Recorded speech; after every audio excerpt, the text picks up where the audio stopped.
You ever think about quitting? It's the combat of life hammering the snot out of you. Well, stand by, dig in deep, and get ready to get fired up with us. Welcome to the Team Never Quit podcast, the #1 podcast that inspires you to fight on. I'm your host, David Rutherford, here with Mr. Never Quit himself, Marcus Luttrell. Our mission is to help you embrace the suck of life, to teach you the values of working your ass off, and to interview the most hard-charging people on planet Earth. We know life is hard. It's time for you to suck it up, Buttercup, and let us teach you to persevere in every environment imaginable by sharing real-world lessons learned by those who never quit. That's right. It's time, Marcus, for us to help them defeat the negative insurgency in their lives. You fire me up. Are you ready? I'm ready. Let's roll. Let's roll.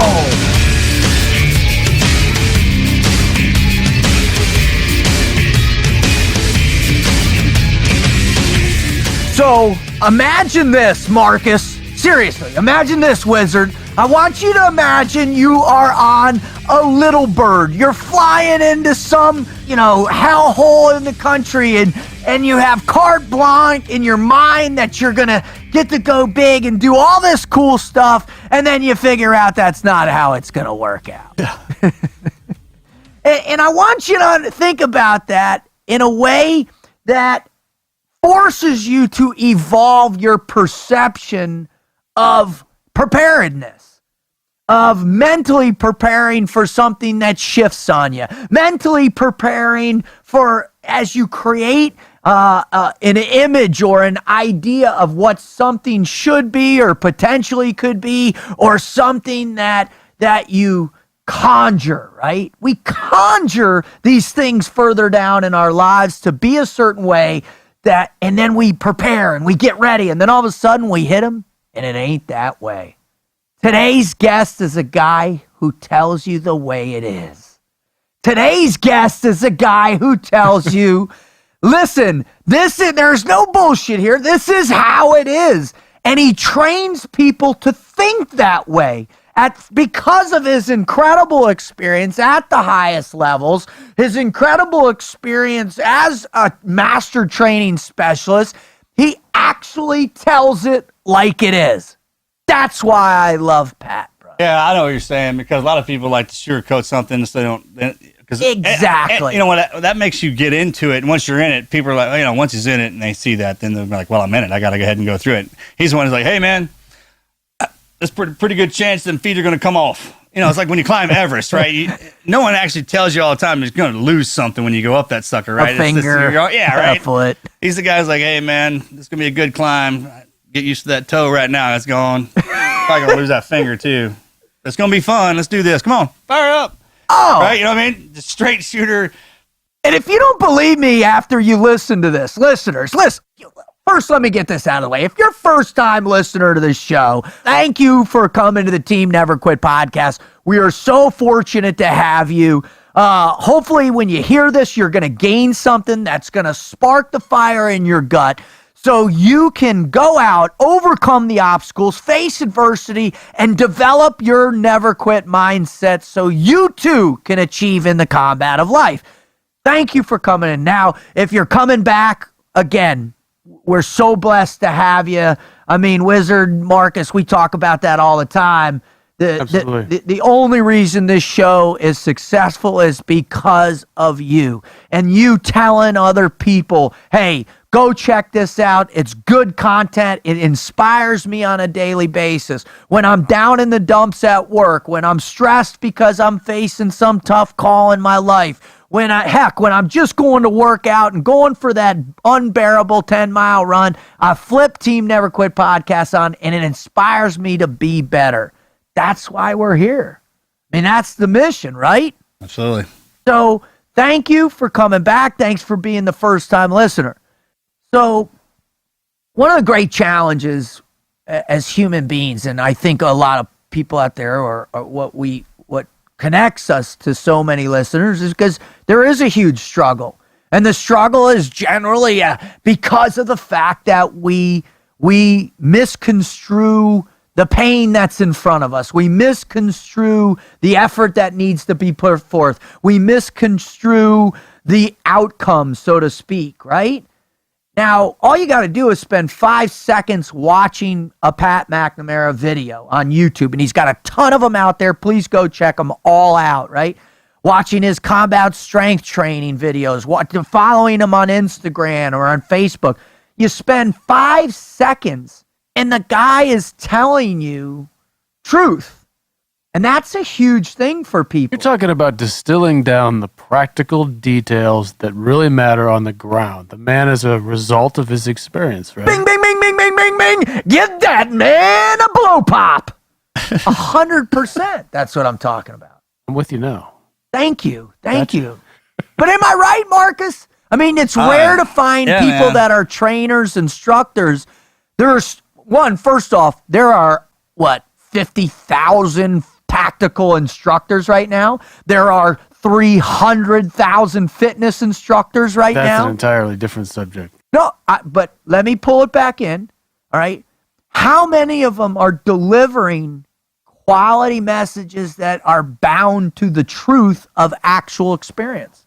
Yeah, well, completely understand what you're saying, man. Hell, being born was tough on me and Morgan. So, I mean, you're talking with a guy who his mindset has always been like, hey, man, it's always going to be rough. A lot of times people are like, hey, I'm training myself for the good times all the time, even though I'm going through the bad ones, but I'm getting my ass handed to me. That's not how it works, right? No. And then there's some of us who are like, hey, man, I think life's probably going to be tough all the way around, all the way through it, so I'm just going to stay focused like this, and when the good times come, I'll enjoy them, but I'll also be ready for the bad ones. Right? Their experience is that. It's an experience. So what he's giving you is like, hey, man, this is what you can read in this book, but I'm going to tell you about, this is what's going to happen. And as that's happening, your skin's going to peel off. And then there's this rash that kind of grows real funny up in here. Hopefully that wouldn't happen. But if it doesn't, your gums will bleed. No big deal.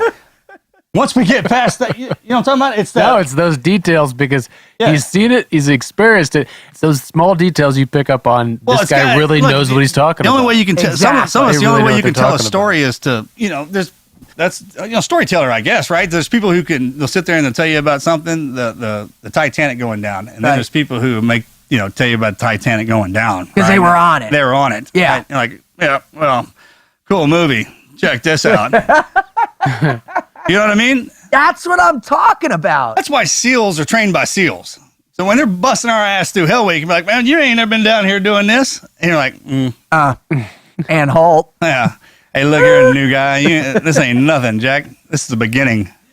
I was in the hardest Hell Week class. Yeah. What are you complaining about, right? And then those instructors that'll get down in there with you while they're training you. Oh, I mean, Pat's in his 50s, and he posted a video the other day with him running up as like a 30, 40 meter sprint up the clay hill where he lives, carrying 100-pound MMA dummy on his shoulder, sprinting up, dropping it, and then beating the pulp out of it for 30 seconds a minute, doing it 25, 30 times in a row. That's awesome. Bro, I'd do that once and I'd be vomiting. I got married kid. I'd use my dolly, and then I'd grab the baseball bat out of the back of the truck and go to town on it.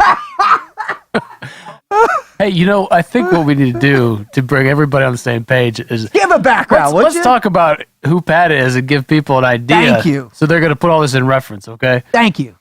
So, brief overview. Let's just start where he gets into the Army, okay? He joins in 1983. Can I just do a preliminary to that? I always do when we got these guys. 100 men I didn't know will test today. These are the men of the Green Beret. I'm sorry, good. I got to do it. That's good. A few people were inspired. Others. It was the number one just turned song us in off. 1968. Dude. I was going to say, man, I don't know if anybody... I had to do it.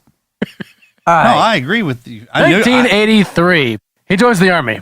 All right, he gets into something they call the SF Baby program, which is just, from what I understand, a condensed pipeline to get into SF. So generally moving from boot camp right into it. Graduates from that, has some trouble along the way as far as injury and whatnot, but gets the first group out of Fort Lewis, and he's there for 3 years. Then he moves into this is remember the Cold War era, so Serious there's Cold going War. to be, he moves into a couple positions here that are kind of cloak and dagger. He's got some experience out of Berlin setting up some asset networks for double agents. And so cool. then he moves into something, the U.S. Military Liaison Mission, which is actually working out of East Berlin. spying on the Russians and stuff. Yeah, and stuff. What are you doing, consultant? Comes back from that, tries out for the unit. He goes over. He's over there for 13 years and retires as a master sergeant. But here's where it starts getting interesting. This is where he starts getting into the training. The training, which is really identifies what he's doing today. They're starting the Asymmetrical Warfare Group, which is the unit in the Army that is responsible for a lot of their, modernizing their training. Specifically, he gets attached to the Combat Application Training course and developing a lot of things there. He moves away from that and starts two companies which really identify what he's primarily doing today. One is TMAX, which stands for Tactics, Marksmanship, Adventure, Concepts, and Security. It's also kind of like sounds his name too, like Mac. Yeah, it's very cool. It's like T-Rex.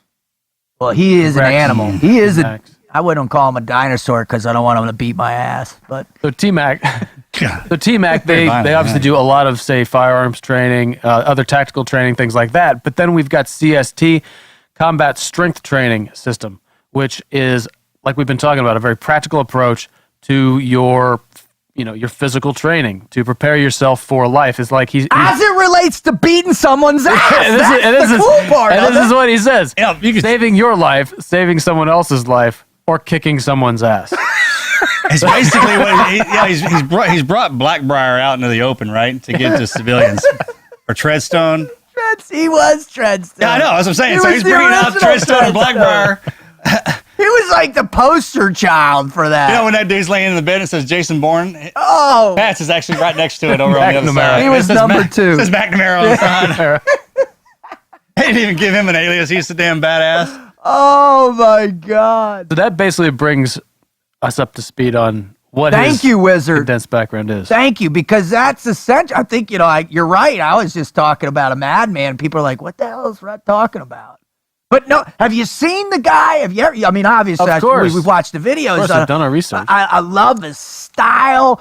Have you even seen he does this step into a Slim Jim ad on YouTube too? Which, dude, he dresses up and he's perfect, No, he bro. does not. No, I swear to God, it's awesome. It's one of the funniest things you've ever. He's got a sense of humor. I mean, it's intense, a little dark, but he's got a sense of humor. He does fun. Like, he's got this great stuff he does with Wes Whitlock on Rogue American Apparel. Well, I mean, Wes I mean, that's what he's an operator, right? That's who he is. I mean, he's a CAD guy through and through. Like, you kind of. It's not an act. Yeah, I know. So he's moved on, right? You can't do that job forever, and that's what you're dealing with. You're dealing with one of them guys. Mindset. Not only the training, right, but the application knowledge of it. And he can deliver it. That's a great thing about it, is he kind of put it in the perspective of whoever is out there in front of him, and that's priceless. I mean, most time you got to go. Look what we have to go through to get that training, right?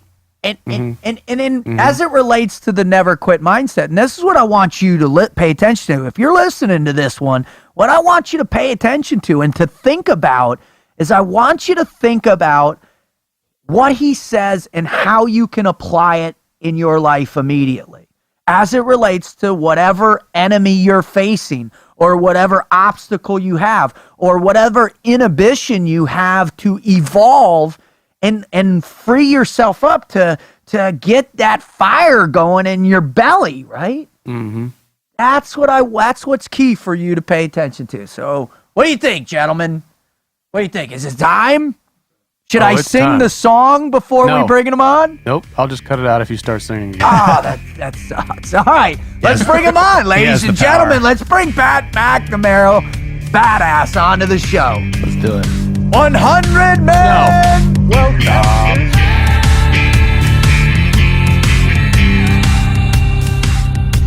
All right, and I tell you what, man, it's one of the coolest things in the world when you have a profound respect for somebody that's from your same world, from your same universe, and especially somebody that has drilled so far into how the human condition works, how we function from a physical level, from a mental level, from a spiritual level, and to be able to bring that person on, man, it warms the cockles of my heart, Marcus. Good word. How about you, bud? Good word. Cockles of my heart? That was a good word. You dig that, don't you? Yeah, Cockles. that was good. I like the cockles of my heart. What I dig about Pat is the fact that, and this goes up, all of us when we go through training, we become what we are. we're good at it. We go out, we perform it. It's those guys who can take that step to the side and train other people in the art of what we do. That's how you know. The coaches are the best. The best, right? Yeah, they're the best. And there's a lot of bad coaches out there. We see it all over the internet. Yeah. We see it all over the place. People spouting off, hey, I know what I'm doing because I had 5 seconds in special operations, so follow me. But Pat is the real deal, man. And On Pat, me. welcome to our show. It is an honor, a privilege, man, to have you with us, man. God bless you. Welcome to the show. All right, you're already firing me up. I'm supposed to fire you up. I dig it, brother. I dig it. All right. So before we jump into why our listeners come here, why they keep coming back, and that's to hear your greatest never quit story, man, we're going to warm up. We're going to do a little, one of my favorite things that I found that you set out in a lot of the information is we're going to do a little proprioception. We're going to do a little kinesthetic sense development for our gray matter up top here. And we're going to do that. We're going to beef it up. We're going to get going. We're going to soften it up and develop some rapport by giving you what's called. Yeah, I don't know what I mean. Again, very impressed. Those are his words, dude. Right? I mean, I thought we were going to do the Mad Minute. Is that what all that meant? Is that where we're going I with think this? that's what we're warming up to do. Can you just... Because just listening to you, I'm fired up. My brain's going now. I'm trying to process that last. That was good stuff, man. I mean, everything the guy puts out is gold, man. That's why, I went back and I was doing the research. We'll get into that later. Let's jump into the Mad Minute. Marcus, let it fly. All right, favorite superhero. Batman, that's the easy one. Oh, Batman's good. All right. What gun? I mean, if Batman's not on your top 2, you need to be drug tested. He's the only mortal one, you know. Yeah, that's fact. That's true. We all need to embrace our inner Batman. Ooh, I like Good, that. I'm gonna write that I one like down. that. I'll write that down, dude. All right. What gun is sexier? Not what gun is better. Not what gun is cool. What gun is sexier? The 1911 or the Glock 17? 1911, easy one. I knew you were going to say that. All right, which battle would you like to fight in? The Battle of the Bulge, Thermopylae, or OK Corral? Nice question.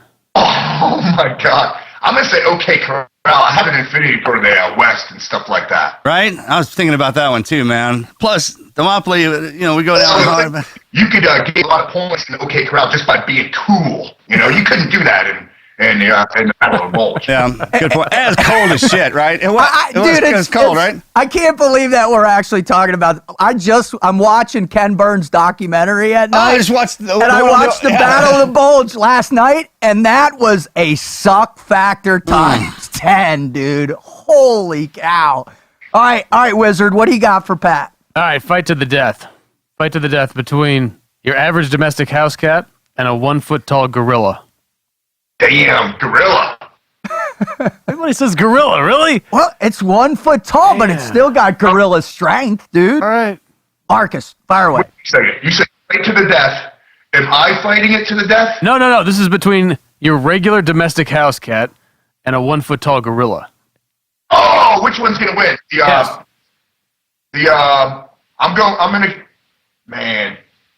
gonna go with house cat. It's gonna win that one. Yeah. Dude. Yeah, I think That's my put. If you'd have said mouser or like a barn cat, that's completely different, man. Them dudes run on a different level. Those mousers. The feral cats. Yeah, feral cats, man. I'm not a cat guy, so I'm going to step out of this conversation completely and go to this right now, Pat. If you could be hanging out with General Mattis right now, old Mad Dog, what would you whisper in his ear that the first order of business overseas should be? First matter overseas. That we got to squelch North Korea. That would be my first one. Dig it. Nobody else. My chief always said that. What? Oh, dude, you can't say that on. Oh, I know, but you can if you that's want the first to. thing that popped into my head. Of course, something dirty popped into your head. Well, every time they're like, what do the men need? The master chief would always stand there and was like, well, we need more beer and women for the men, sir.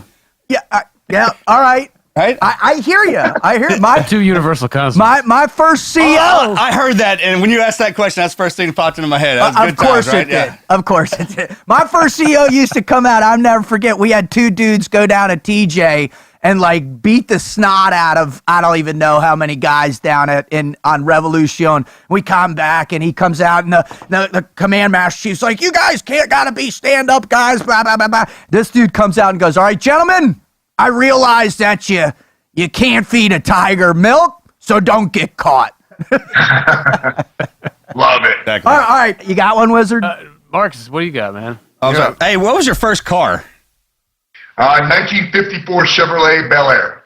Oh, nice, actually. Wow. Nice. Yeah. I bought it with paper route money. It was an old lady on my route, and it was just sitting in her driveway. And I bought it for $850 in 1981. Oh, wow. All right. If you had to pick your favorite guitar of all time, and the guitar could be some famous guitar player's guitar, what guitar would you love to have, and what's your favorite? Well, I would have to go with Dimebag's guitar. Wow. And what model was that? I don't remember, but man, the throatiness and on the flip side, the way he could make it sing, the contrast of colors there, and the ability to switch gears with that particular. Now, granted, that was mostly him doing it, but the machinery is responsible for some of that throatiness and ability to sing. And then my favorite. I love my Flying V right now. I love that guy. That's like 1980s cool right there, is the Flying V. Remember? Yeah. Didn't who was it? It was the guys from Cheap Trick that made that guitar famous, right? Yeah, and Dave Mustaine also played with the Flying V for a long time. Dean Guitars actually has a Dimebag Darrell series guitar. Really? Yes, they do. Wow, that's cool. That's super cool. I know what we should get Pat for Christmas then. There you go. For sure. All right, Pat, I got to hit you with another animal question. You ready? Tied up, thrown into a closet for 30 minutes. Right? You're hogtied. Would you rather be in there with 3 water moccasins or a chimpanzee with a grenade and a serious sense of curiosity? 30 minutes. I'm gonna go with the water moccasins. Yes! That's a good call. Man after my own heart, 2 questions, same answer. The thing is, if I'm completely benign, if I'm completely motionless, they're probably not gonna fuck with me. They're just gonna cuddle up. They're extremely aggressive, but only toward an aggressor. So I'm not gonna get fucked up by the water moccasin so long as I'm not aggressive. So 30 minutes is easy. The chimpanzee, no fucking way. as soon as that spoon flies, nobody's safe. Wait, the pin's out? You didn't say the pin It's was a out. chimpanzee. He's got dexterous that wasn't fingers, in bro. there. He just said with it. You just said he had the grenade. You didn't say that the pen was already Oh, out. Yeah. That's true. He said curiosity, Pat. All right, Marcus, hit him with the last one, bud. And you got me rattled up about the snakes. I don't even.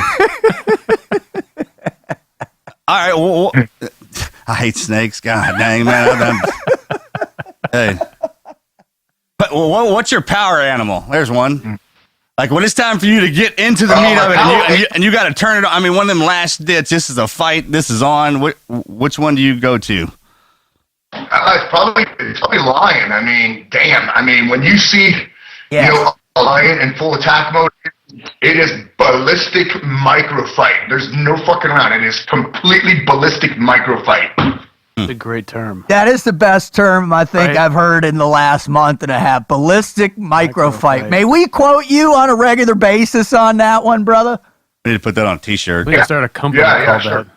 that. Totally. BallisticMicrofight.com. I got that one from Blower. Did you? Yeah. Dude, he's an animal too, man. All right. Well, gents, that's the Mad Minute. I think, Pat, your answers have definitely stood the test against every other guest we've ever had doing it.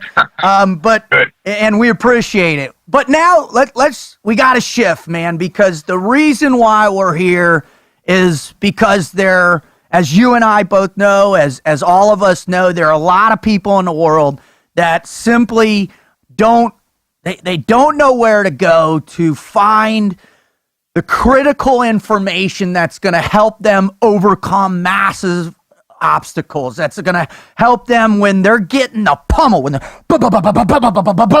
head's bouncing off the deck, they're getting crushed physically, mentally, spiritually. They don't know where to go to find the information or the stories, the something that's going to pull those motivational triggers and get them in the fight day in and day out. And we knew you've got that. So, Pat, without further ado, could you please grace our guests with our listeners with your greatest never quit story or stories, please? I know this is broad brushes. It's probably a cop-out, but my entire career was a never quit story. If I could go that route, I'll kind of give you the one over the world. Please. No, that's what we want. I mean, Charlie Daniels did that. Dustin Pedroia did that. No, I love those. So and they said it just like you did. They hesitated in the door there and like, hey, look, man, my whole life's kind of been one of these. To single one out, I ain't gonna cut it. So please fire away, brother.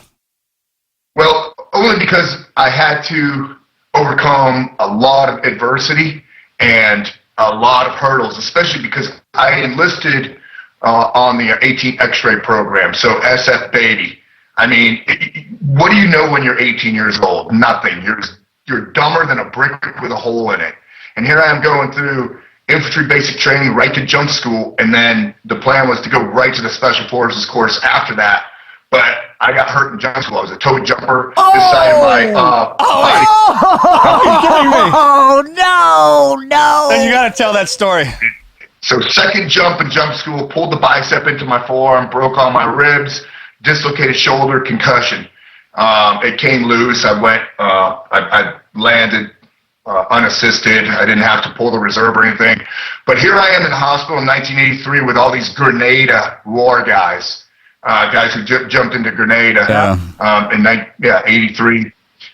So months later, I was able to finish jump school to the SF course, and way harder than I thought it was going to be.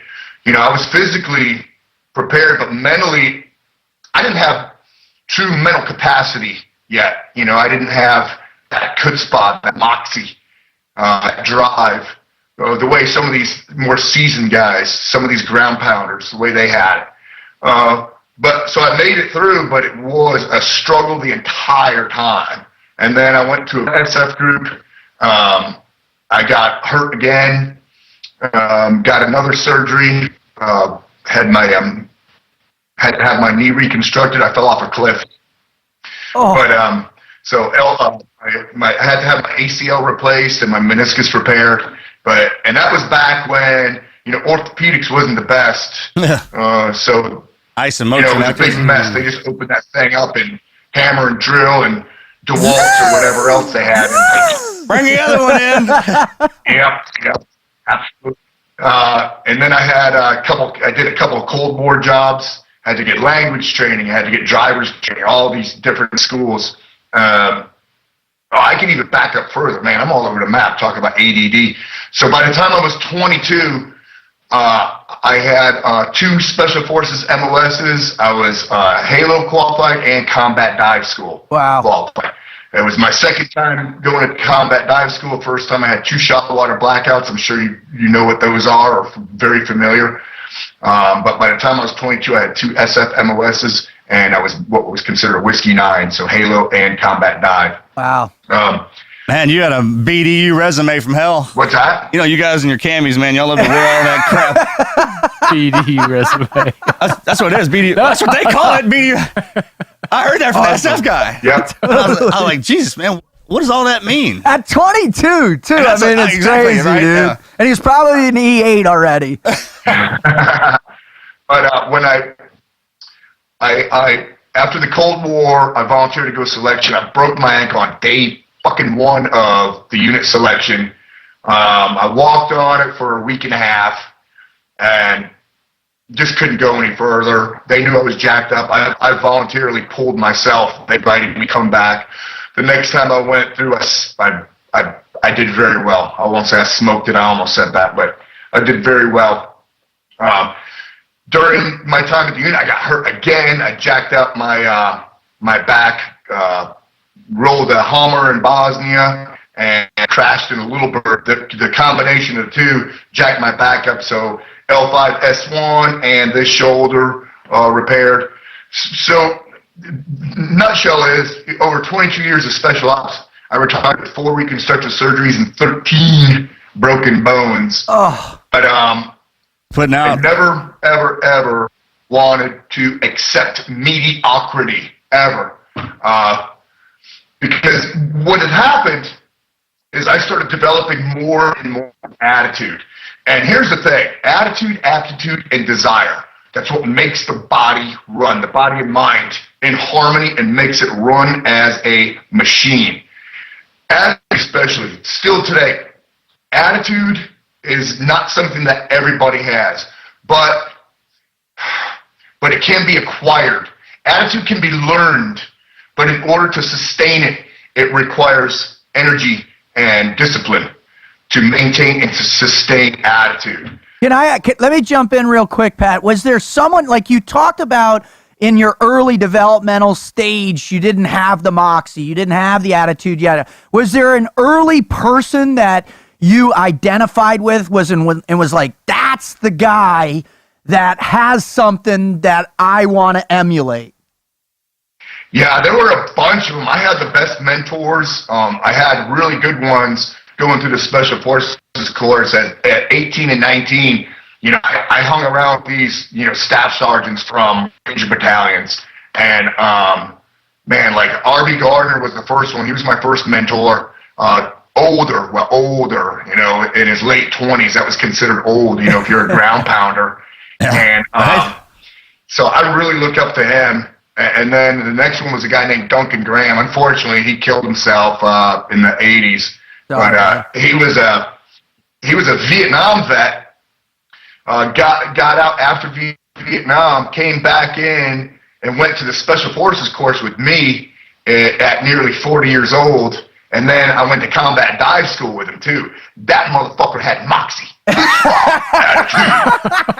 I love it, dude. I love it. Hard. They do. Those little crusty son of bitches, they do, man. He oozed attitude, and he was a good one to hang out with because he wasn't a knucklehead either.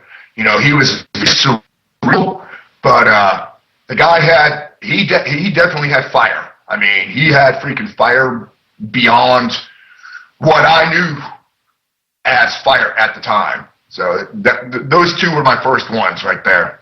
Cool. So aptitude is next? No, attitude, aptitude, and desire. I want to go back to attitude, though. Like I said, it is learned behavior, and it's something that can be acquired, but it takes discipline and energy to sustain it. When people ask me, dude, man, you're 52, how are you smoking those guys who are 25 years old? I'm like, I am not in better shape than they are, but I am oozing attitude. Because in my mind, in my head, this is what I hear in my mind. I could beat anybody at anything. Is it true? No, it's not. But that's what I hear in my head. I could beat anybody at anything. At any time. At any time. Bring it on right now. Call me right now and challenge me at something. And I'll kick your ass. Pat, I want to take you on at Connect 4, bud. Connect 4. I think I can win at Connect 4. Connect 4. That's awesome. Yep. I love it. So what I would like about the 3-2 is the desire component. Can you expand on the desire? Well, desire is, I explain it a lot in my courses. We can't outperform our self-image, and that limits begin where vision ends. A couple mantras I like to live by, especially that limits begin where vision ends. You gotta have desire, you gotta have want. And it's beyond needs, Needs are one thing, wants are another. And wanting, a good portion of that is not accepting mediocrity. Don't just fall into a rut, follow the crowd. get lost in the maze, but want that, desire, want to. If you want it bad enough, you will get it. There is a way to get it. And I'm not talking dumb shit like I want to fly to the moon, but realistic, if it's ambitious and realistic, nothing is unobtainable. There is no unobtainium. It's there, and it's ready for the picking. And I'm not talking just low-hanging fruit, but the goal at the top, man, the pleasantness at the top. So desire and want are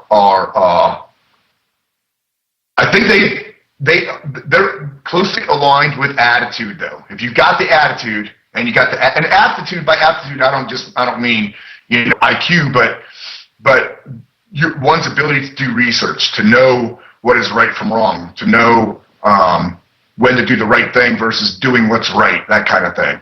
That kind of aptitude. No, I absolutely agree with that, man. I think as we grow up and growing into men and boys, we hang around our crews, right? Our friends. Right. And especially the guys that have more attitude than us. You're right. I think your attitude comes from everybody around you. If you want to be like something, you hang out with that one, and it literally will flush right on top of you.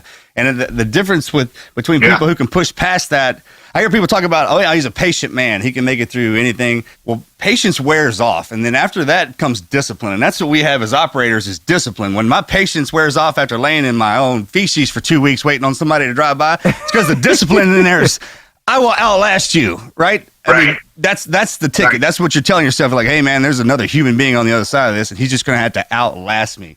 Well, and you guys are talking about something that is very challenging for people out there because maybe they don't have that. They haven't been exposed to it. And Pat, I got a question for you because this is interesting.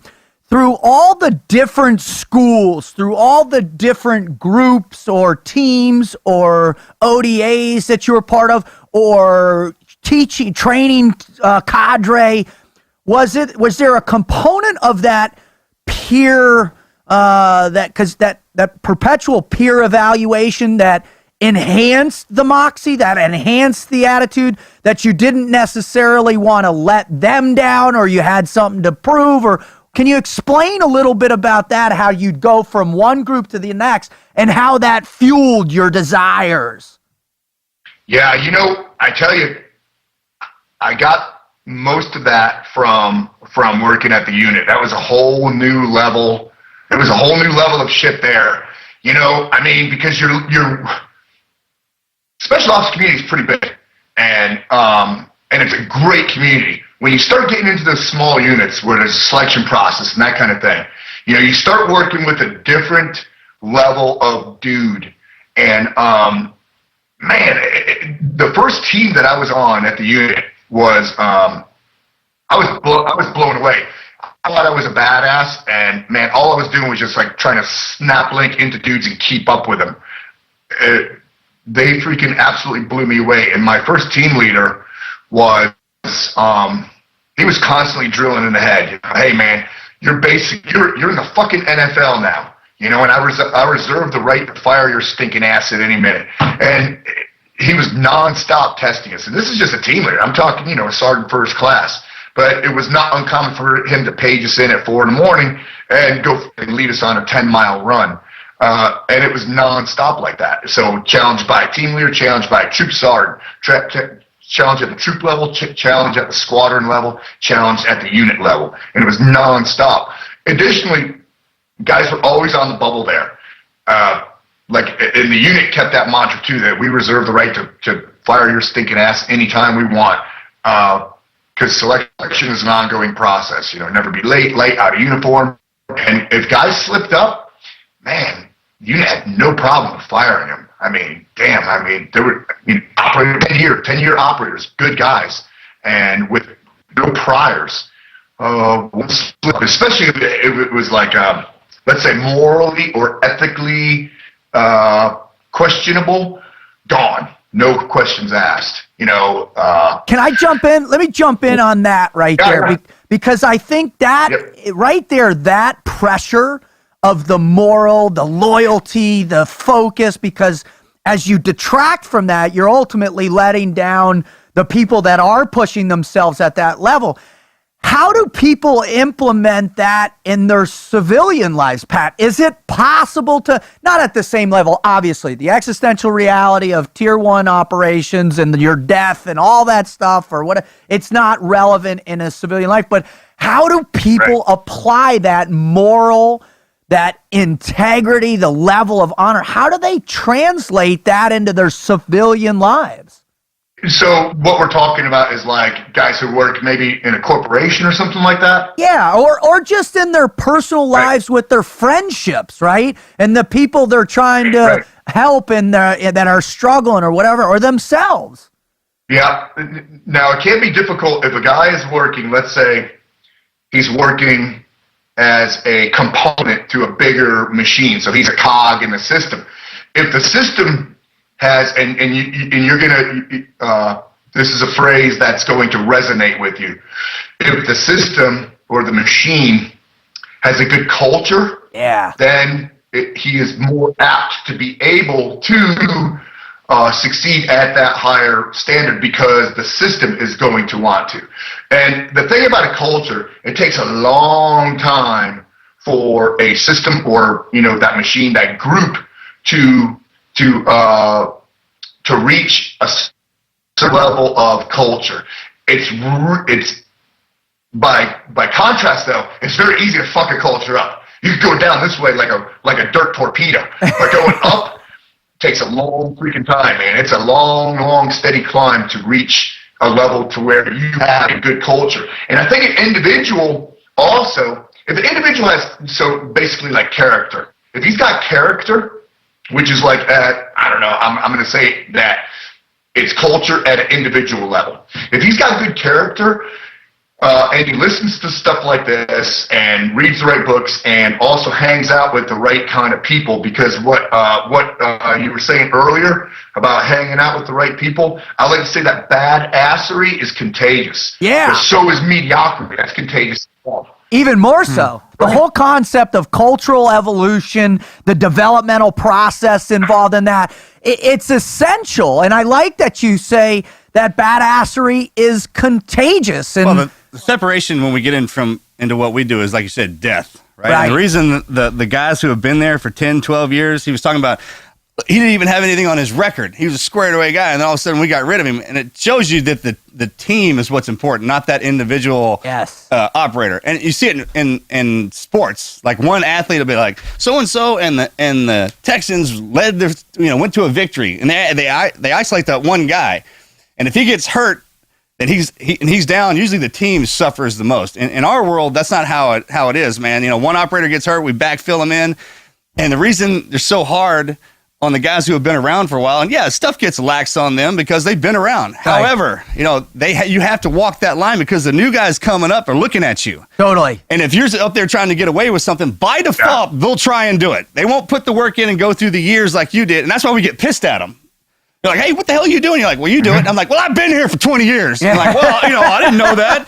So that's why that's why they make us walk that line. And you're supposed to, because the tempo, it lets you know that the team, that whole unit runs that fast. Right. Not just that one guy, man. And in order for that to happen, I have to be like this, man. It's nothing personal.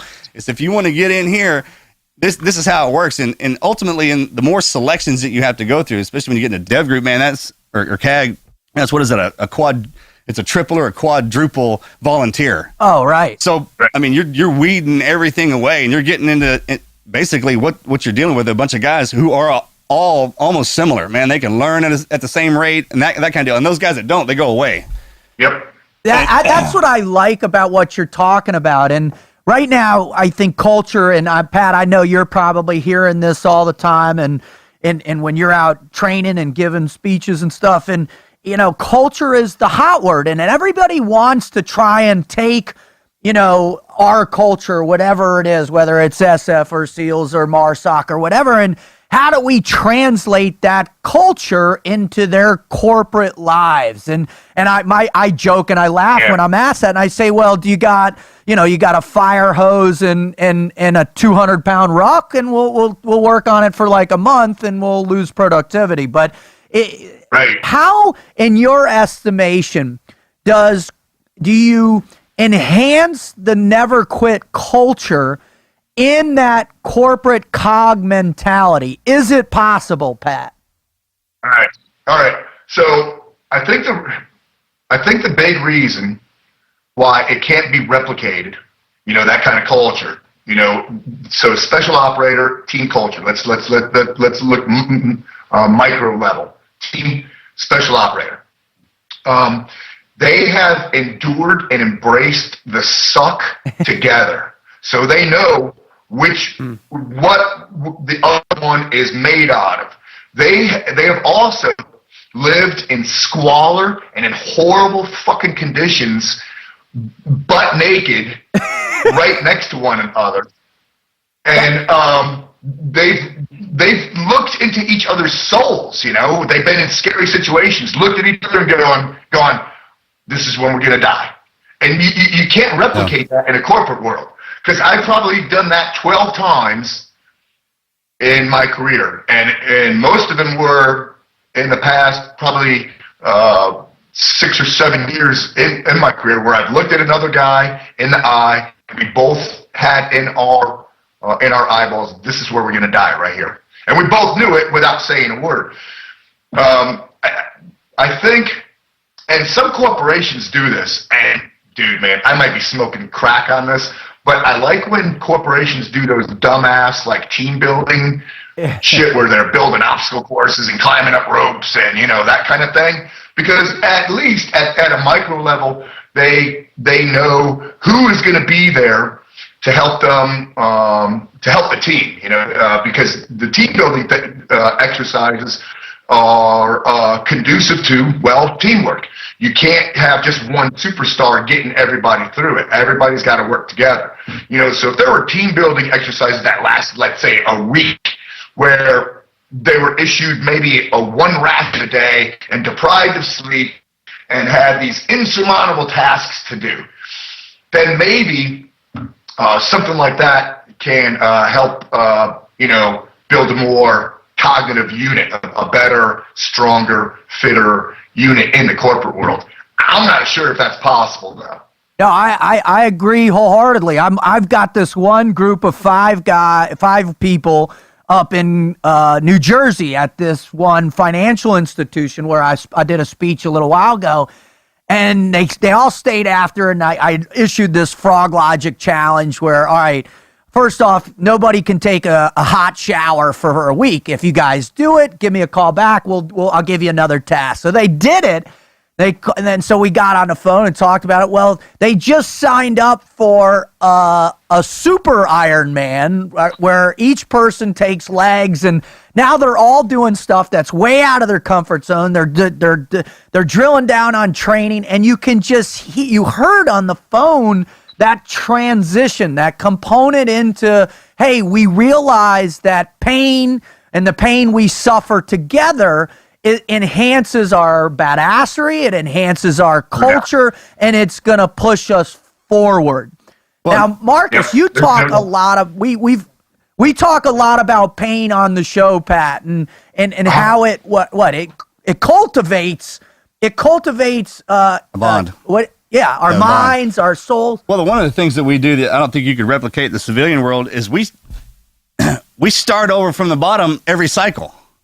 True. Right. I mean, we'll start work up, and we'll go through the entire thing together and separate, and we do that for the new guys, so we can see what they're made of, and they can also see what we're made of. Right. And I mean, from the beginning, right? Combat swimmer, all that stuff. I mean, that's why the workup is so long and cumbersome. And at the end of it, we go into the big game. We go to the show, right? And then we put out, and then, man, you earn your stripes. You come back, got some new guys in, got some guys leaving, start over. And our foundation that we started with, we revisit it every time to make sure it's still solid. That way, when you hit us, basics. Yeah, and you hit us and you start taking us down, man, you got to take us layer by layer. I dig it. And the guys who have more training and have been around longer, man, they're the ones in the front, right? So you can hit them as hard as you want, and those guys behind are watching and learning and picking that up. And talking one time about these old like the generals, and when the combat starts going down, right? They got that face, that war face, right? And like, oh, it's intense, man. Well, that's what he looks like when he's afraid, when the fear's on board, right? right? It's just been cultivated over so many years that Hard. if you've seen it, you're either dead or somewhere else. And this guy's just, you know what I'm talking about? And it's just like, You're man, spot like, on. how can you, Well, man, I'm a little nervous right now. How can you handle this? Like, oh, don't worry, this ain't bad. I've been here before. Don't worry. But let's just keep going. And that builds that bond and that confidence in those younger guys when you see the other guys that have been in there taking the heavies. And that's what we do as opposed to like a CEO. Some of them younger guys never even see him. Yeah. They're just following orders from some dude that they don't even know. With us, man, that guy's out there, right there swimming with you or bleeding with you. Well, let's take a pivot because let's pivot on this concept and go back to Pat, because in terms of the layers and building layers on the individual and how that translates to long-term never quit mindset. Now, Pat, you've left, the unit, tier 1 operational. You said, you touched on it a little bit, and I'd love to at some point down the line bring you back to talk about, really drill into mindset and the evolution of mindset. But let's try and pivot a little bit and talk towards your evolution in training and wanting becoming a training specialist and to delineate your information out to whether it's cops on the street or people protecting their families or people carrying their own weapons or even in your combat strength training to build a more solid base to be better people. How do you, when you get that raw piece of a material, that individual that is just a wet sack of spilt shit, right? How do you say, all right, this is your base layer and this is how we're going to begin stacking the layers? How do you assess the individual? What are you looking for? And then where do you start?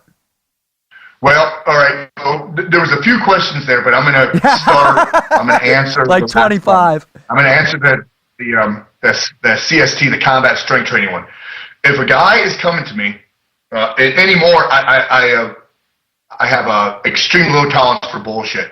If a guy comes to me and says, "Yeah, man, I want to be badass. I want to be fit," I go, "Oh, well, that's great. Good for you. Here's where you could find me." If he follows, 9 times out of 10, he's not going to follow through. And I am not going to beg him anymore. Usually I try to encourage somebody. I would say, "Oh, yeah, you got to do this, bro. Let me freaking help you." Fuck that. I'm done with that.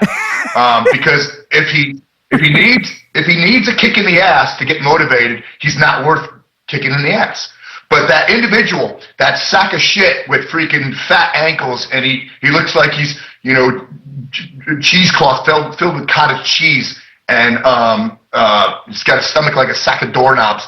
But that guy who follows through and says, "Yep, hey, I want to start doing something with you. I want to get your ebook or work out at your gym with you. Can you set me on the right track?" And if he pursues that, one thing I know, there's an ember there. There's an ember, right? It's not a big flame, but there's an ember. All he's asking me to do is just put some kindling on it, and then he's got to nurture that. Just blow it a little bit, just get that fire going. Because if there's fire there, I'm going to fire that guy up because now I know it's worth it. And I've been able to transform. I'm so very fortunate. I'm very fortunate in that I can transform and fire somebody up and transform them. But it's only if there's that ember. Once again, that attitude. So it's an attitude this big. But that attitude can grow and grow and grow into an inferno. All he needs to do is just, figure out how to do that. You got to cultivate what is the ingredient? What's the best fire starter? What is the best medium for me to build this inferno out of this little ember that I have? But if he's got that, easy day. The fuel. The fuel that burns the fire inside of him, right? And somebody asked me this the other day. They asked me if a warrior was born or if he's developed, and I didn't have the answer. So I was like, I never really thought about it. I've heard the question. I sat down for a little while and I started thinking about it. I think everyone is born, and the thing about the title warrior, we're the ones that everybody it runs down from us. Right. When you think of a warrior, you think of a war fighter, and then it rolls down to athletes and everybody else. But I think, man, you got warriors in religion and the law in pretty much everything. Dig it. You know what I'm talking about? I dig it. And the thing about, I think everybody has that fire burning inside of you. It's your energy, right? It's what keeps you alive. It's your soul. We refer to it in multiple words. But the thing about guys like us, man, is we run on a blue flame now. Right. Everything that we've been through, all the training, the trials and tribulations, man, it's turned that fire up so hot that when I wake up, I'm like this. That's cool. Right? And that's we work this hard. You can't turn that down. It burns that hot forever. And when people come around you and, you know, you'll catch them on fire. You're the fuel. You got somebody like him that runs real hot like that, man. Yeah. Fucking hate, man. Come on. I love it, Pat. You know what I'm talking about? You hear people that some guy that just gets so fired up just watching stuff. You know, that hair stands up on your legs and your arm. You're like, oh, something's happening here, man. That's that transition into whatever it is he can take you to. You can train somebody to do anything. I mean, look at our training pipelines. They rip everything we were away from us and mold us back into whatever it is we want to do, right? Or what they want us to do. And that flame is what drives it. And make no mistake, man, you can drag anybody into that if yours is burning hot enough. Well, this is an interesting question because Pat is, brother, you are a unique dude. And that's what's so special about you. That's why I love everything that you do, how you do it, how you talk about it. Can you, and I understand that the soul is unique. That's the beauty of the human condition. But I am of the same mindset that you are, Marcus. I believe each person has the fire that's lit and can turn, you know, with the right fuel, can be, you know, a raging inferno. My question is, Pat, what inhibits people? Why are they trying to quash that? Why are they getting in the way of that? Why? At one point in one of the things I saw that you said, when you consider the outcome, it's sabotage to your ability to perform. Is it that people are too inclined to imagine the end result and they forget the essence of what builds the flame? Is that what it is? I put this on my Instagram the other day, and it's something that I'm saying more and more, and it's very simple. I think I made it up because I never heard anybody say it, but hard work sucks, and not everybody's cut out for it. Some people are not cut out to build their fire. I think that there's a lot of human beings on this planet who just are very satisfied with existing, not living, but existing. And existing is so freaking easy. Living is tough, you know, especially if you're going to live life. You know, if you're going to live life, it's freaking tough, and it requires hard work. Hard work sucks. Not everybody's cut out for it. All right, back to the performance thing. Different topic, but I want to get back on. We're talking CST and training. In the training world, one of the things that drove me to it or made me appreciate being a trainer, because I kind of trickled into it, was I realized that I was saying something. That I wasn't just talking, but I was saying something, and that it was extremely receptive. Because in order to be a guy on a podium, like to teach somebody, you need to be the right person who's going to say the right thing to the right person at the right time. Awesome. You can't just be any nug. You know, there's schools and special ops that train a trainer, but everybody's cut out for that. And then my niche was I started looking into sports psychology and wondering why a special operator or not so much a special operator because the mindset's there, but let's say an LEO. Why a law enforcement officer would not consider himself to at the same level as a professional athlete, and because you're basically in a team sport. The end game is, you know, could be lethality. So if you consider yourself to be a professional athlete, you're going to train like a professional athlete. Professional athletes don't train for the outcome. The probability of achieving, because they know that the probability of achieving the outcome they desire will increase once they let go of the need to have it. If you think outcomes in training, it will sabotage your ability to perform. Performance-based training It's how that professional athlete trains. He's considering task at hand. Where is my home, and how can I make an incremental improvement to the structure of my home? I tell guys this. It's at the most simple level, whether it's your shooting or your physical training. I'm all about making incremental improvements. So I tell guys, hey, no leaps and bounds here. This is a trickle effect. Think of it this way. If you cloned yourself yesterday, can you kick your clone's ass tomorrow? It's as simple as that. So if you're making these incremental improvements, you're improving. And if you're not improving, if you're not getting better, you're getting worse. No, I agree wholeheartedly. I think what is key, and I'd love to, again, it'll probably be a 2-part or 10-part question for you, Pat, but the essence of development within that human condition is really dependent upon who you surround yourself with. So when you have a training class, whether it's, at your gym or it's on the range or whatever it is, how do you get the people that are performing at a lower level, that are a little afraid to push themselves how do you utilize the other people that have the drive, that fire is burning? How do you inspire them to inspire others? You know what I'm saying? How do you use the collective to push the bottom feeders up? All right. Well, I go with, that's a good question. And it's pretty simple to understand, or simple to explain. I like primitive learning. Primitive learning is, it's kind of default. So the way we learn, number one, the first way we human beings learn at a primitive level is vicarious learning, aping, mimicking. So I make sure that I'm demoing everything in my classes, whether it's an exercise or a shooting drill. I demo it all, and I do every drill with everybody. I also tell the guy, because when I run a course, regardless of what kind of course it is, I would consider an extreme skill set disparity. But I give them permission right up front to work within their own capability level, that it's okay. Because I say performance is measured by doing what we can with what we have. And we all perform differently. And it's okay. Stay in your lane. You cannot work like him. You can't perform like him.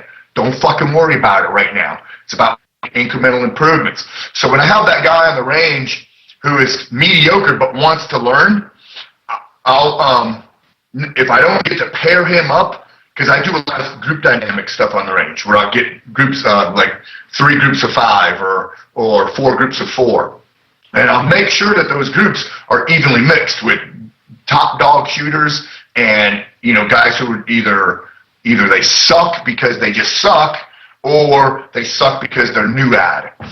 Because I need them to see how those top performers work. And I'm also going to tell them, hey, make sure you're watching those guys. Don't just stand here pulling your putt. Watch. When they do a drill, watch them.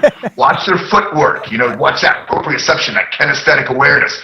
Watch how they dance through this. It's a dance step. Watch them glide like an athlete. And then mimic that, because mimicry, that vicarious learning, is extremely powerful. All we need to do is we need to give ourselves permission to take it in. If we take it in, and process it with our brain, we're more capable. And not everybody's got it. Not everybody's got a natural athleticism, that kind of thing. Right. Not everybody does. But they can still make improvements. And if they see what right looks like, they are more capable of performing right on their own. All right. Well, there's a lot of outside influences that help that as well. I mean, you're exactly right. It's kind of one of them deals when I was in 7th grade. I mean, Michael Jordan, I threw on a pair of Jordans. I couldn't dunk. But man, I felt the part. Right. I mean, if you're one of the people who can't get it done, man, I mean, just engulf yourself in everything. I mean, shut your mouth and open those 2 eyes and just watch what's going on, and don't be afraid to make mistakes. And I mean, hell, we fail in the open all the time. That's how you know you're trying. Well, and that's the great challenge for our listener who's who's getting hammered mentally, they're getting hammered emotionally. The challenge is, they have it. They're tired of getting the beat down. They're tired of getting pummeled. They're tired of, always feeling like they're getting crushed. And that becomes the repetitive cycle of defeat. Now, what I think is the great challenge and why people continue coming back to the show and why they keep waiting to hear whether it's, I don't know, some great other guests or it's Pat, what is the trigger? What is the mental fire? Because you had talked about before, Pat, in some, whether when you were at the unit, what books guys were reading or what influences they were searching beyond just their team on an individual level. How do people, like when you offer suggestions to people to continue the fire, to continue once they leave you, how do you do that on the mental self? How do you do that on the spiritual self? I mean, what kind of direction do you give people there? Well, I tell them, first off, the analytical side says, hey, remember, training's got to be comprehensive, systematic, and progressive. So take notes, show yourself progression every day. Because I'm not talking to these guys like they're in the military. I'm kind of, I am mentoring them with velvet glove. Because a lot of the guys I have went into it like half-cocked as far as, they may have had like complex, inferiority complex or whatever, or had bouts of depression or problems with drugs. I deal with a lot of different type of people. So I tell them that training's got to be comprehensive, systematic, progressive. So make sure you show your progression. And then I kind of give them the spiel. I go, look, dude, why are you working out? Why do we work out? Remember, we work out for 3 different reasons, right? Or basically 4 different reasons. Self-preservation, longevity. Number 2, saving your life. Number 3, saving his life. Number 4, kicking somebody's ass. So those are the 4 reasons you work out. If you're working out for cosmetics, you're in it for the wrong thing. Now, it's a byproduct, right? Cosmetics, you're going to look better. You're going to look and feel better. But there's 4 reasons we work out right there. And the other thing I remind guys of is that, especially if they have kids, because I'll stab them right in the heart with this one. I'll pull on all of their emotional nerves with this one. Remember, guy, you've got little kids. You are the agent in charge of your own executive protection detail. They are counting on you. They are counting on you to save their life when shit hits the fan. When shit goes south, you're the shift leader. You're the agent in charge of your own executive protection detail. So remember that. So remember why you're staying fit. Remember why you're staying smart. And remember why you're keeping your skills up. For that right there, for your loved ones, not just for you, and then I could also, let's say they don't have freaking kids, they're all by themselves, I'll tell them, well, you're the fucking sheepdog, bro. There's a lot of sheep in this world, and they need protecting. The sheep outweigh or outnumber the sheepdog 100 times. All those people who are just existing, they're flaccid, happy, fat button pushers, just walking around, sucking up air. I get hypoxic in their presence. But we are still responsible to protect them. So if the guy's got a family, I'll pull on his heartstrings and tell him family. If not, I'll say, hey, bro, you're the sheepdog. Remember that. Stay sheepdog. I love it. I love it. Now, you can boil it all the way down to hunter-gatherer. It's possible. Yeah. Sure. Strip everything away, all the white noise, take it all the way back, no matter how civilized we get it. It's hunter-gatherer. And when stuff hits the fan, you're exactly right, man. A lot of people, just ask yourself, what do you have to call somebody to help you to do? That'll let you know how weak you are. Right. Yeah. No, we see it all. Bystanders running the other way, not even getting involved. But when that guy went on the field the other day and started shooting those the congressmen, they showed the video. The one dude was like, "Hey, anybody call 911?" Yeah. While he's videoing. Yeah, literally video. Somebody else will do it. Yeah, man, I got it on video though. Yeah, I'll be able to post it on YouTube. All right, let's not go down that negativity because that'll suck us in. Yeah, I don't want to go down that rabbit hole either. But what is wrong with human beings? That is innately, that is not human. That is subhuman. When you're going to film something instead of assisting or looking for assistance. Well, that's psychotic, and that's like becoming a norm. That kind of behavior. that subhuman behavior is like it's like a norm now. Well, we had Dr. Grossman on. Dave Grossman came on and talked about the desensitization of America, in particular our youth, and how that's affecting our innate empathy that exists within the human condition. And it's a real problem right now. And that's why violence is skyrocketing. That's why we're having problems with being able to discuss things in a mature level. I want to shift a little bit, because one of the things that is so infectious about you, Pat, is the fact that you do live life to its fullest. And you do go big in all the different things in your life. So when you're not, mastering or training the combat strength training, or teaching T-Max, or how you break down your training regimen, what do you do in your personal life that you're living life to the fullest? What do you do? I mean, we talked about guitars. I know you're into cars. I know you've got some really cool friends out there that are fun to hang out. So tell us and the listeners what you do in your personal life to not balance out, but to continue that flame burning as bright as it does. All right. Well, so, man, I'm not one of those guys that gets mushy and says, oh, my wife, I love her so fucking much, because she might be listening right now. But legit, I wish that what I have, that everybody can have, as far as like finding your actual soulmate. My wife is my best friend. I don't like to be away from her for a weekend when I'm training. I like to be attached to her. We chat like schoolgirls, and we do everything together. So usually if I have some kind of time off decompressing, a lot of times I'm doing it with her. She just told me recently, she laid down the law. She said that I needed to take 1 day off a week. A day off. And I thought about it. I went, that's not a bad idea. So I said, okay, Wednesday's going to be my day off, which isn't today because I'm working my ass off. So I'll start it in a couple of weeks. But I did last Wednesday. I took off, and I got up. At 7. I teed off. I played 18 holes. It only takes me about an hour and 45 minutes because I'm the first one out. I don't fuck around. I hit them straight. I like golf because it's extremely cerebral. It's extremely cerebral and spiritual. And when I'm playing golf, I'm thinking about one thing: playing golf. As soon as I finished with that, I didn't even work out on my day off. I read for like 2 hours straight. Wow. And then I played the guitar, I played the drums. This is my day off thing. I play the guitar, I play the drums.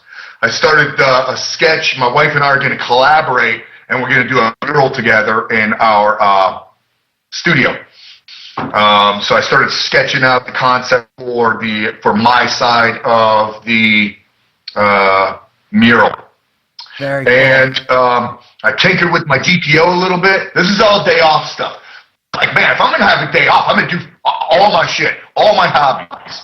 I busted out a bunch of my old photography gear and just made sure all the batteries were charged, and then I cleaned off the lenses and stuff like that. But I'm hobby heavy, and I think the more interest you have, the more interests. The more, number one, the more interesting you are, the more you have to discuss with people, because we are social creatures. I'm not even. I like to be by myself. I'm extremely extroverted when I'm extroverted, but I like to be by myself. I like to be by myself, or just even if my wife's in the same room, we know when not to talk, which is just as important as knowing what to say and when to say it. Is knowing when to just shut the fuck up, and we both know that very well. And right now I'm prepping. I'm going to Montana next week. I go to Montana or the Rockies every year in late June. And I do I call it a blood run. So high alpine, orienteering walk. I'm talking orienteering 1/24,000 topographical MGRS maps, and I'm living off the land as much as possible. I take just enough rations so I don't starve, because I'm moving out. I'm humping pretty long distance into the wilderness. So that's one of the things I'm prepping for right now. But yeah, man, I'm super hobby heavy. I'm looking out at my garden right now. I do everything from that to one of them that I disclosed, everybody cracks up, is I'm a bird watcher. So I don't just mean looking at them at my bird feeder right now. I've got purple finches, goldfinches. I just had a kingbird and there's a pileated woodpecker over there on the tree. But I mean, I actually go out into the woods and like spot them and stuff like that. I've tracked birds for like 3 days in a whack. It's crazy because I walked in the house, I think last week, and was talking to my wife, and I was sat down. I do the same thing. Like I have the laminated cards of all the birds by. You do? Yeah, and I study them and read them. I mean, we have everything from bald eagles down to hawks, and I mean everything. Everything's out here, that's for sure. And I walked in the other day because I've been trimming back all the oaks and the pecan trees, and I got into this whole diatribe about all the birds, and I looked at my wife. I was like, my God, am I a tree hugger? I sound like a tree hugger. I'm happy that I am. I'm having a good time You're with this. You're a conservationalist. Never, ever would that come out of my mouth. Awesome. Hey, Wizard, you got a question for Pat? I know you do, bro. Throw it out there, Adam. Yeah, hey, Pat, this whole thing about being a jack of all trades and all that, I certainly consider myself to be somewhat certainly like that. I mean, it contributes to the richness of life, the cross-pollination of these different interests, and all that's just sort of autocolytic. Right. Yeah. But I received a piece of advice when I was younger that said, don't become a jack of all trades because you'll become a master of none. And now I can think of, just shooting from the hip, an example of a Tiger Woods who, I mean, he grew up heavily focused on one thing and developed that into being one of the greatest in the world. How would you respond to someone who says being a jack of all trades is not going to allow you to develop in one area enough to become ultra successful at it? Yeah, I think that's bullshit.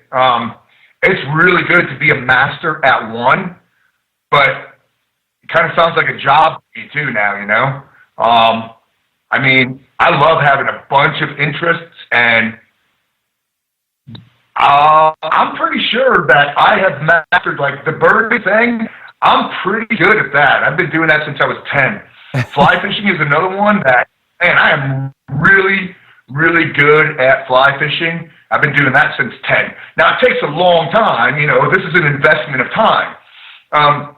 So I think that somebody should, pick up crocheting and basket weaving and fly tying and kite flying, and then ditch them in a week's time. I'm talking investing time and research into these hobbies, because it's extremely therapeutic. If you're on just one, what happens too, I'm going to throw a term at you. We fall into a rut where we're not exercising, the right lobe of our brain, because now it's work. It's intuitive that doing that one particular task. And what happens is we fall into this rut of complacent adaptation, where we don't even realize that we're doing the same thing over and over and over. And sometimes we won't realize that that we're not getting better because we've been doing it for so long, and we are now making a copy of a copy of a copy of a copy, which what I call like institutional inbreeding, and that happened at a personal level too. Yeah, I think that's a bullshit statement, man. I think it's very therapeutic, energizing, and uplifting and spiritual to have a lot of interests. But I think that you should invest the time in them, and man, especially for therapy's sake, going back to like I don't draw every day. It might only be once every 2 weeks, but I love drawing, and when I do, I'll be damned if somebody doesn't say that I haven't mastered it, because like pointillism, I'm pretty freaking good at that too. I mean, I wouldn't call myself a master, but I have mastered it at a personal level, not on a collective level, but at a personal level. Well, that's interesting. That's super interesting right there. And I think that statement, I've mastered it at a personal level versus a collective level. Thereby, I don't give a shit what the overarching opinion considers my mastery, but I feel good doing it. I know I'm pretty good at it. I'm an artist too, Pat. I was an art major in college, and I feel you. But it's that sense of, hey, it's going to take me a long time to get to where I have a realistic opinion of my skill set, right? That I'm not just going to, like you said, bang on it or bang on your guitar for a week or a month, and then, I can play one song, I'm good to go. It's that long-term investment of time. Well, it's that being judicious is what I'm hearing. Okay. He's being judicious about having a variety of interests that he's involved in, as opposed to this person who 1 week studies horticulture and then gets into comic book collecting and then decides they want to be a foreign diplomat. It gives you the time to develop. Well, I just love, Pat, one of the great things I love to watch, because I'm a big follower. I follow you in all the places, and hope you'll tell everybody where they can do that, is I love the comments that people put up on your different pages and your different sites, and you're a real inspiration for people on whether it's their 18-year-olds or their 48-year-olds, man. You're delivering a real positive influence in the world, and man, I wish you all the success. Where can our listeners go and find you and follow you and get more information from you? Well, back to that point real quick. I am extremely fortunate and I am blessed, and I consider it an honor, and I'm humbled by the fact that I could help motivate others and ignite their drive. Just ignite that drive, and I want to keep doing that. That's one of the reasons also next year I want to work less, because I want to stay more flexible in helping others. Like the never quit thing, this whole thing, to me it's extremely important. So I want to do more of that next year, because I'm doing it, but I don't feel like I'm doing enough of it, because the responses and the following is like you said, it's extremely eclectic, from 14 to 70, and all walks of life, all different states of mental capacity, physical capacity. So I need to keep doing that. So on my Instagram page, it's at TMax Inc. I try to keep that motivational. It's rock and roll, it's working out, it's shooting kind of thing. It's cars, beer. So it's all about life. My Instagram page. I try not to do anything heavy. I stay away from politics in it. Even though politics is a lot of fun. Oh, so much fun to talk about. So I've got that TMax Inc. Instagram. I also have Combat Strength Training Instagram. And then I have my YouTube page, Pat Mack YouTube channel. And that's fun. I keep them all short. I hate freaking 8-minute clips and stuff, even though there's an interview that runs 8 minutes. But all of my takes on my YouTube channel I think they're all less than 2 minutes, because I want them in your face, and I want to captivate the audience, maybe teach them something, or if not, motivate them. And I also keep them rated G, because a lot of little kids like them. I have a lot of friends or cop buddies who say they could run my YouTube channel in a loop, and their kids would be glued to it. I love that, dude. I love that. It's all rated G, no cuss words in it.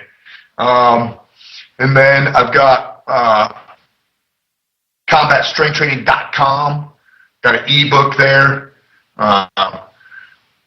Hey, a good motivational book. I don't have the copy of it here, but since we're self-promoting, I read a book, The Sentinel, and which the subtitle is Being the Agent in Charge of Your Own Executive Protection Team. That book talks about situational awareness, about vehicle preparedness, home invasion, prepping, physical preparedness, shooting, and a lot of military isms, and how we could like use a PACE report, primary, alternate, contingency, emergency in our everyday life, or how we use troop leading procedures in everyday life, and objective rally points and stuff like that in everyday life. Interesting. So that's a fun toilet bowl book to read. It's real short and it goes real fast, but it's one of those books that you'll want to dog ear and go back to. And then what else do I have? I think that's about it. That's quite a bit, though, brother. And well, hey, Pat. Something we always like to do with our guests before we sign off is we've been talking about all these people that are listening. I mean, wide range of folks, and we've certainly talked about some interesting stuff today. But what we like to do is maybe try to distill down. If you could just pass on like 3 things that have been impactful, meaningful for you, that just keep popping up as these things are extremely useful, that you could pass along to people out there. That spark, those 3 sparks that'll get people into the game, so to speak. Well, I can always go back to attitude, aptitude, and desire. Number 2, we never stop learning. We never stop growing. It took me a long time to mature. Us guys, we take a longer time to mature, and some of us longer than others. I didn't become a grown up until probably age 40 is when I became a grown up. So you can't give up. Another thing is, a lot of guys will consider themselves like over the hill at that 40 mark, where they're like, oh man, I'm in my late 30s, I'm freaking over the hill. And this is through affirmation, through other guys who are like my age and fit. The fittest of a man's life is around 44, 45 years old. So, if there's that little bit of doubt, if you become, I like to break guys down into combat chassis, Some guys are high-speed sports cars. Other guys are maybe freaking, I consider myself a 60s muscle car. Because, it takes a little finessing. You got to look out for it. You got to put the right fuel in it. It's got to take in the right air, the right amount of air. You just can't beat it to death. And then other guys are broken down, 75 Impalas. But they and they've accepted that. But you could come out of that. You could come out of that rut, and you could make you a better you. I think that's all one could ask for, is to be the best thems, to be the best person that they could be, because we're all different, and maybe that means that we're a little nicer to people in need, a little more giving, a little more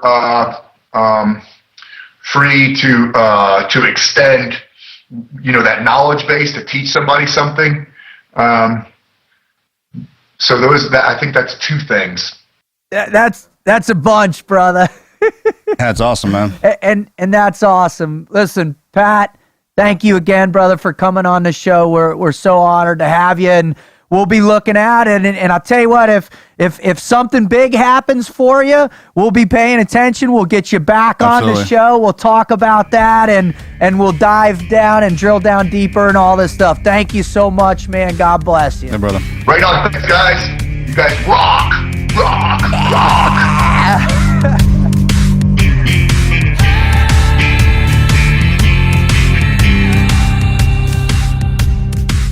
Bro, I used to think I had energy, dude. I really did. I used to think I was fired up. It'd have been fun to work with him, right? I mean, just imagine being in it and looking across. We're like, all right, he looks over at you. He gives you the look. We could die right now, but then he gives you that little smile, that little tinge. You know what I mean? Oh, yeah. And he's like, but we're not. And then he gets into it. Yeah, exactly. And there's always the guy, you know who they are, and that comes in and is like, oh, this really sucks, man. Let's get it on, right? It's got to fire it up, right? It's terrible. It's funny when it's so bad when the guys start complimenting on how good like, oh man, that guy got me good. Woo! They're really hammering our ass. I'm talking about. I mean, you're complimenting the enemy. Yes. Oh yeah, the levity. You gotta. Yes. I mean, when it's like that, right? When you're throwing that out, And when it's down to the looking over and man, like, hey, we ain't gonna make it. That's heavy. That's heavy. I think it's awesome to see that dichotomy in somebody. The person who can laugh about something like that and just be that positive motivator, but man, capable of doing, I guess, what somebody would classify as just terrible things, almost in the same breath. And I think it's amazing to see that dichotomy in somebody. Now, Pat described that as a learned capability. Do you believe the same thing, Wizard? That at some point, if you have the willingness, you can shape that out of people? We're going to jump right into that. Actually, heck yeah, we are. In my humble opinion. That's what I'm asking. In my humble opinion, I'll reference an example, and maybe you don't need my opinion, but I'm going to reference Mike Ritland, who's the canine trainer. We talked to him. Love him. Right. Love Mike. And one of the chief things that he does, they identify which animals are going to be suitable for the program. Right? Right. That speaks to the fact that there are innate traits bred into, at least we're talking about dogs here, but there are innate traits in these animals that set them apart. They are predisposed to be able to perform at that high level that you're going to require them to do. Yeah. You know, the raw materials to train into them. Do you believe that it also exists in human beings? Do you believe so? That's what they're doing in buds. That's what we're doing in selection. That's what they're doing at all the levels. We're looking for those innate traits. I think it's more complex in human beings, but I think obviously there's the free will and choice. I feel that those of us who are attracted to that warrior culture already have those traits. Question. Here you go. The person who's listening, who's struggling to find the never quit mindset, struggling to find the fight in them. If we find them or they find a program where they can be around someone like Pat, if they can be around someone, whatever, whether they see a speech by Marcus, they read one of my books or whatever it might be, you know, they get exposed to it and it creates a spark, not necessarily where they live for the violence of action of a kind of a literal warrior, but they develop the mentality to keep coming back, That's, I believe, in everybody. They just haven't had the exposure based on wherever they grew up. That's why they do. That's why they put us in a team environment. I mean, just back in the day, you have the one warrior, and we got guys who fight all the time. That's what they right. And then there's those of us who, we're gonna fight. Let's get it. I wasn't looking, I wasn't here to start one or this, that, and the other, man. But if my boy is, I'm gonna get in there and go just as hard as he is, right? And we feed off each other. That's why SEALs rotate out and they come in to train. They're the ones that train us. Yeah. I mean, the outside teachers we have, they're training us for the outside stuff. When it comes that time for us to do what we do best, man, we're cultivated by the most fierce warriors on the planet. And Pat talked about that when he went to the unit, right? It intensified that to another level. Maybe that's it. In that culture. Maybe that's the guys who make it, and survive in that, are the ones that can absorb it. You're right on there. Yeah, that's what you're talking about. It's the guys who ability can to change. absorb. Yeah, change and and take everything with your team as it's coming, right? And y'all absorb it together, right? It's those guys who, we said sense of humor, right? You gotta have that sense of humor, and that's a big part of it. And you'll notice, man, our sense of humor's changed together, and we all think the same thing's weird and funny. And then when they separate us, you kind of go back to like the guys who are married. They can go back to being their normal guy, but they still get pulled back to us because it's that powerful. Right. And those of us who are single, well, what do we do when we leave? We go together. We stay together. Totally. We're all together. I mean, we got 15 dudes in an 8-bedroom house, right? And just kind of work together and bad things happen. What do you think, Wizard? I want to clarify. I'm not saying that I do believe that the capability of someone to develop that fight, whether it's a physical fight, a mental fight, that perseverance, I believe that they're capable and it's able to be developed. I'm just saying that I think it exists in greater quantities naturally in certain individuals. I agree. That's what I'm saying. I agree. Yeah, so are you being forced into it because someone's picking on you, or like us, where you volunteer for it? Yeah, right. To be trained, and they The willingness. they baseline us, man. You don't start out; they just don't sign up and go to combat, man. There's levels, huge levels. 3.5 years worth for some of us, just 5 to get for there. others. Yeah, and then just to get there and then start up. And there's a reason behind that. I mean, there's certain schools we have to go through. There's certain things you have to pass, certain stressors you have to pass. And every time you go through that, you know as well as I do, you go through that door, you're not coming back. And it ultimately goes down to fear, right? They put our biggest fears in front of us and they train us how to get through them. Embrace them. Yeah, embrace them.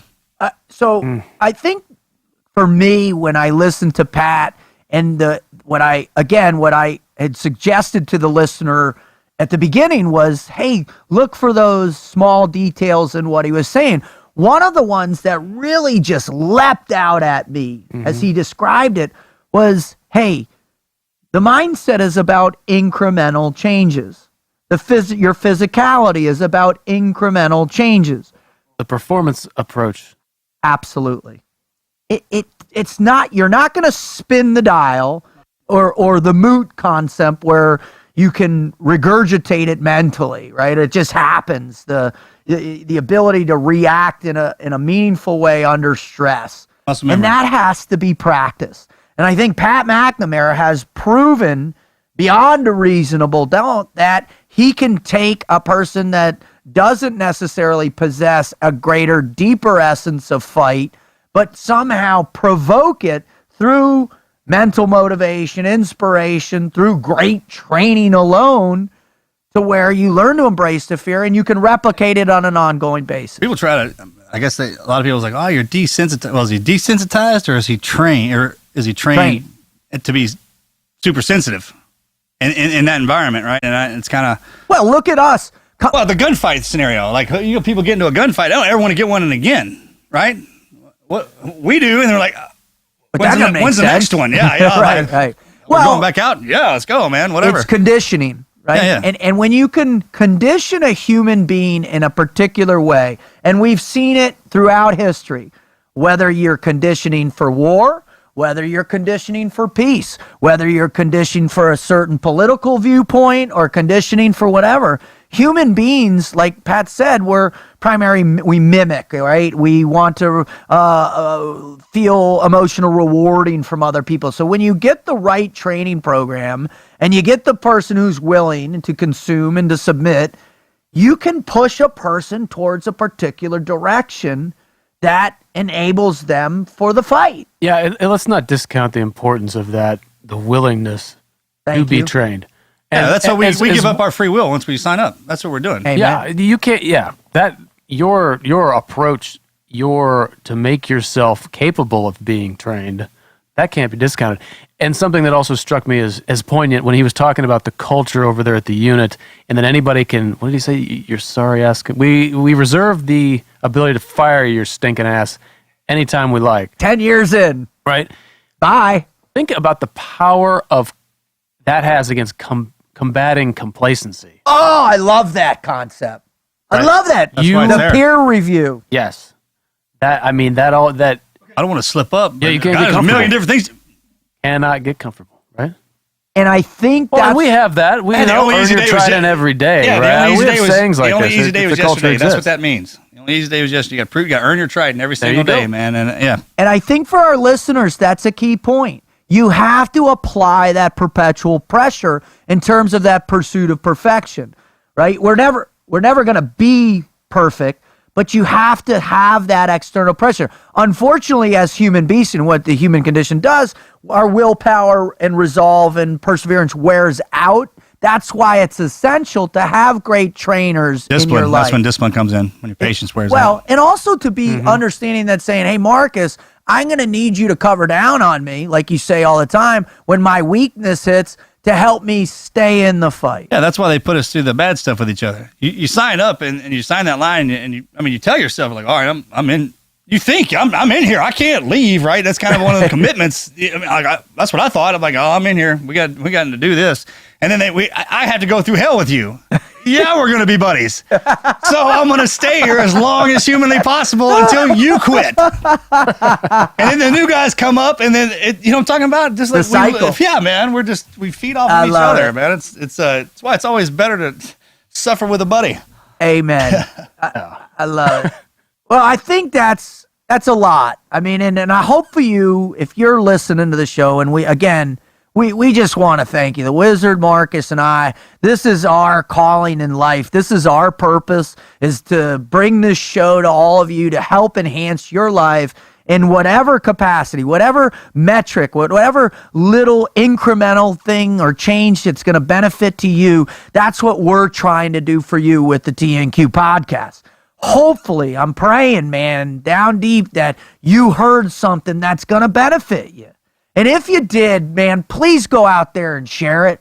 Please share it with somebody in your life who needs help. Please share it with a friend that's down, or please share it with, if you had this mindset, it's been dark and now it's coming back, share it with somebody else. And if you can, help share the show with other people who could use it. That's why we need your help. We're blessed that you're part of this. If you're a first-time listener and you want to hear more shows, please go visit our website at tnqpodcast.com. They're all listed there, a description of what's going on. We've got a truckload of shows.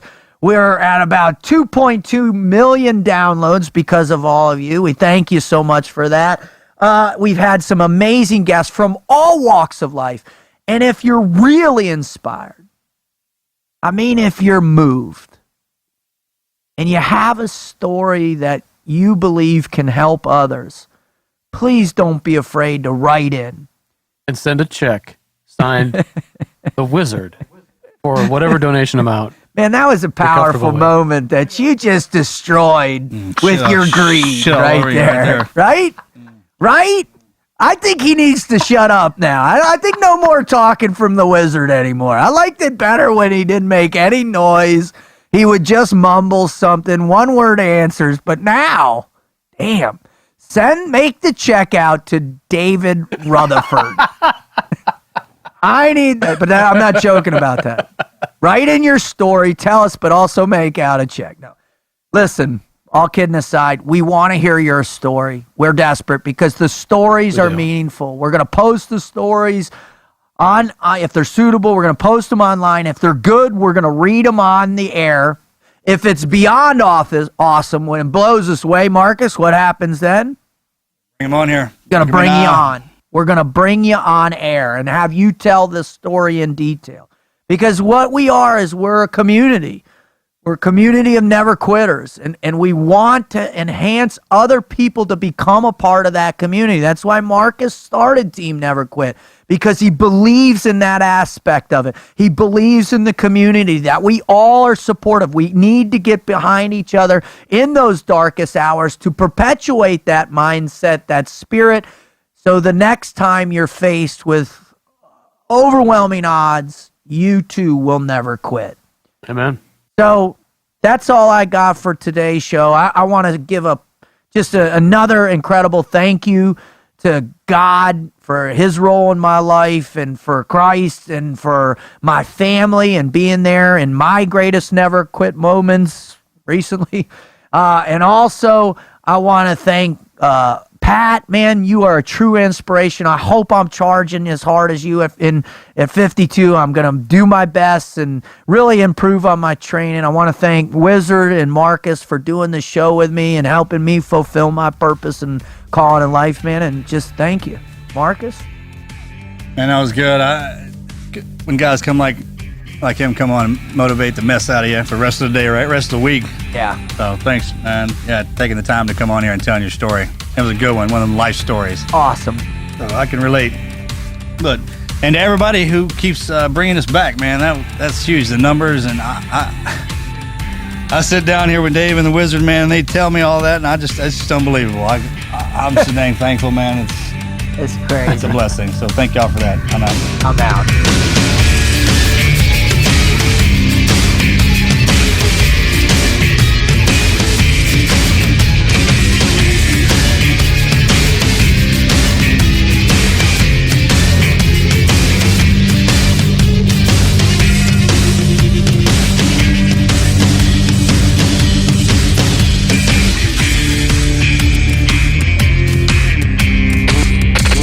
Never quit. Never quit.